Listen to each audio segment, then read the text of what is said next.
नमस्कार साथियों, स्वागत है फिर से एक नई वीडियो में। आज की इस वीडियो में हम लोग फिर से एक न्यू इम्पॉर्टेंट क्वेश्चन देखेंगे डिजास्टर मैनेजमेंट का। ठीक है दोस्तों, तो ये वीडियो सेमेस्टर 1 और 3 दोनों बच्चों के लिए है।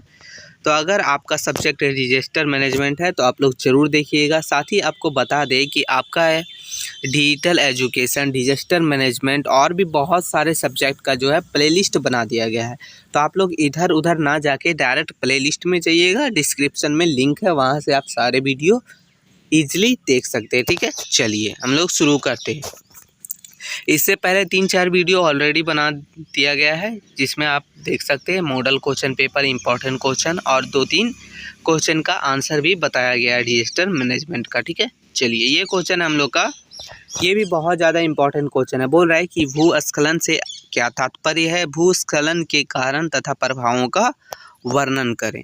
तो चलिए हम लोग देखते हैं उत्तर है इसका। बोल रहा है भूस्खलन से तात्पर्य उस प्राकृतिक घटना से होता है जिसमें पहाड़ी क्षेत्रों में भूमि का एक ऊंचा क्षेत्र अपने स्थान से दूसरे स्थान की ओर खिसकने लगते हैं अथवा पथरीली मिट्टी का बहाव होने लगता है तथा पहाड़ से चट्टानें आदि खिसकने लगती है। मतलब साथियों, भूस्खलन वो चीज़ है जो प्राकृतिक घटना के कारण किसी भी एक ज़मीन के टुकड़े या तो पहाड़ी क्षेत्र में अचानक से जो है टूट के घसक जाता है, मतलब ज़मीन से अलग होके घसक के धंस जाता है या तो साइड हो जाता है। बस वही हम लोग जो है भूस्खलन के नाम से जानते हैं। ठीक है, यही आप समझिए नॉर्मल सा। चलिए आगे देखते हैं। बोल रहा है कि भूस्खलन एक प्राकृतिक आपदा के समान है जिनमें जान माल दोनों की हानि होती है। भूस्खलन की औसत गति जो है 260 से प्रति सेकंड की होती है। मतलब जो इसका स्पीड होता है 260 से प्रति सेकंड की होती है। इसमें जान माल की भी हानि होती है, ये आप लोग को पता है। जब ऐसा होगा, धरती घसकेगा, तो हो सकता है वहाँ हो ही सकता है ना। चलिए आगे है। बोला कि भूस्खलन का मुख्य कारण गुरुत्वाकर्षण बल, नदियों द्वारा किए जाने वाला कटाव, वनों की हो रही निरंतर कटाई तथा गलत तरीके से खेती करने आदि शामिल है। मतलब जो भूस्खलन हो रहा है उसका कारण जो है वो गुरुत्वाकर्षण बल है दोस्तों, नदियों द्वारा किए जाने वाला कटाव है, मतलब नदी इधर से उधर हम लोग जो काट काट के करते हैं ये भी है। वनों का जो मतलब जंगल लगातार काटे जा रहे हैं, ये भी एक बहुत बड़ा प्रॉब्लम है। साथ ही साथ गलत तरीके से जो खेती किया जा रहा है वो भी एक इसका कारण है, जिसके कारण जो है भूस्खलन होता है। चलिए आगे हम लोग का आगे बोल रहा है कि अन्य कई मानव जनित क्रियाकलाप भी भूस्खलन के लिए उत्तरदायित्व होते हैं, जिसमें सड़कों के निर्माण तथा अन्य विकास कार्यों के लिए संवेदनशील क्षेत्रों की भूमि से अनावश्यक छेड़छाड़ आदि शामिल है।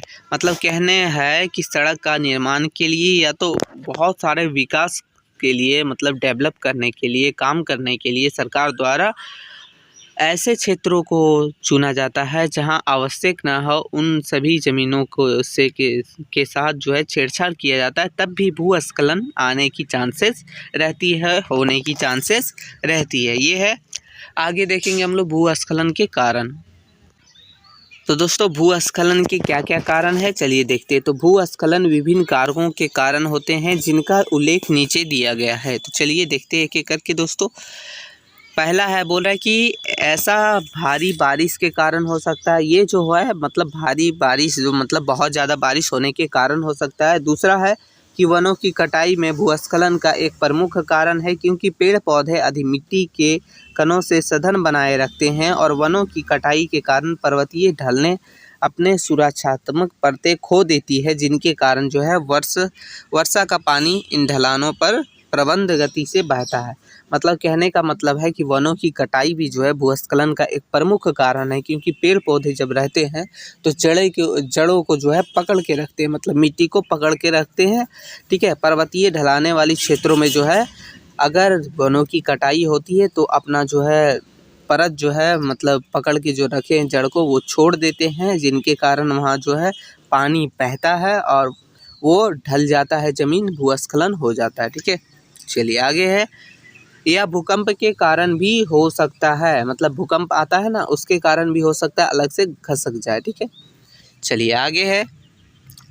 उदाहरण के लिए हिमालय में कंपन इसलिए हुआ क्योंकि भूकंप ने पहाड़ों को स्थिर कर दिया, जिससे भूस्खलन हुआ। मतलब देखिए एक तो उदाहरण दिया है कि हिमालय जो है ना वहाँ कंपन हुआ था, यानी भूकंप आया था, जिसके कारण पहाड़ों का जो है मतलब भूकंप आने के कारण वहाँ भूस्खलन हुआ था, मतलब पहाड़ें जो है खिसक गई थी हल्का सा। ठीक है, चलिए आगे है, विशिष्ट क्षेत्रों में ज्वालामुखी विस्फोट भी भूस्खलन का कारण बन सकते हैं। मतलब जो ज्वालामुखी विस्फोट है वो भी भूस्खलन का कारण एक बन सकते हैं। चलिए आगे है, बोल रहा है कि पर्वतीय क्षेत्रों में सड़क बनाते समय या निर्माण कार्य करते समय अक्सर भूस्खलन होता है। बड़ी संख्या में चट्टानों को हटाना होगा, जिससे वहाँ भूस्खलन हो सकता है। मतलब पर्वत वाले क्षेत्र में जहाँ पहाड़े हैं, पर्वतीय हैं, उन सभी क्षेत्रों में अगर सड़क का निर्माण भी किया जाता है तो वहाँ भूस्खलन होता है, क्योंकि वहाँ से जो है चट्टानों को हटाया जाता है, जिनके कारण वहाँ की ज़मीनें खिसक जाती है और भूस्खलन हो सकता है।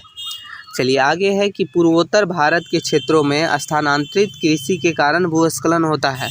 स्थानांतरित कृषि मतलब जो बदल बदल कृषि किया जाता है। ठीक है, यहाँ कभी किया यहाँ छोड़ दिया, ऐसा भी होता है। आगे है दोस्तों कि बढ़ती जनसंख्या के कारण बड़ी संख्या में घरें बन रहे हैं, जिनसे बड़ी मात्रा में मलबा पैदा होता है, जो भूस्खलन का कारण बन सकता है। तो घर बनने के कारण भी जो मलबा पैदा होता है, ठीक है, वो भी जो है भूस्खलन का कारण बन सकता है। चलिए आगे देखेंगे भूस्खलन का प्रभाव। ठीक है, इसका प्रभाव क्या पड़ता है। भूस्खलन से सामाजिक और आर्थिक माहौल खराब हो सकता है और साथ ही कई अन्य नुकसान भी हो सकते हैं, जिनका उल्लेख नीचे दिया गया है। तो चलिए देखते हैं अल्पावधि प्रभाव। अल्पावधि प्रभाव क्या क्या पड़ता है, तो चलिए, क्षेत्र के प्राकृतिक सुंदरता को नुकसान पहुंचाता है, साथ ही साथ जाल माल की हानि होती है, बाधाएं आती है। और आगे है कि रेलवे लाइनों का विनाश होता है, चट्टानें गिरने से चैनल अवरुद्ध हो जाता है, मतलब चट्टानें गिर सकती है। साथ ही साथ आगे है कि इसमें नदी का पानी का रुख बदल जाता है, जिससे बाढ़ भी आ सकती है। मतलब अचानक से ज़मीन खसकेगा तो ज़मीन का पानी नदी का पानी का रुख बदल जाएगा, मतलब दिशा बदल जाएगा, जिससे बाढ़ भी आ सकती है। आगे है दीर्घकालीन प्रभाव, मतलब बहुत बड़ा प्रभाव जो पड़ता है वो। ठीक है, चलिए देखते हैं भूदृश्य परिवर्तन अस्थायी हो सकता है। मतलब जो है मतलब ज़मीन का नक्शा इधर से मतलब चेंज हो सकता है। ठीक है, देखने में। चलिए आगे है कि उपजाऊ भूमि या खेती योग्य भूमि का नष्ट होना। मतलब उपजाऊ भूमि है या खेती योग्य भूमि है वो भी नष्ट हो सकता है। आगे है कि कटाव और मिट्टी के नुकसान से पर्यावरणीय समस्या पैदा हो सकती है। मतलब कटाव से और मिट्टी के जो है नुकसान से जो है उससे भी जो है पर्यावरणीय समस्या पैदा हो सकती है। मतलब पर्यावरण जो है दूषित हो सकता है, ऐसा कुछ। ठीक है, चलिए आगे हम लोग देखेंगे दोस्तों इसी का और क्या क्या हो सकता है। तो जनसंख्या स्थानांतरण और प्रवासन हो सकता है। मतलब जनसंख्या जो है यहाँ से वहाँ जाना पड़ जाएगा अगर वैसा हुआ तो। आगे है कि जल के स्रोत पर प्रभाव पड़ेगा।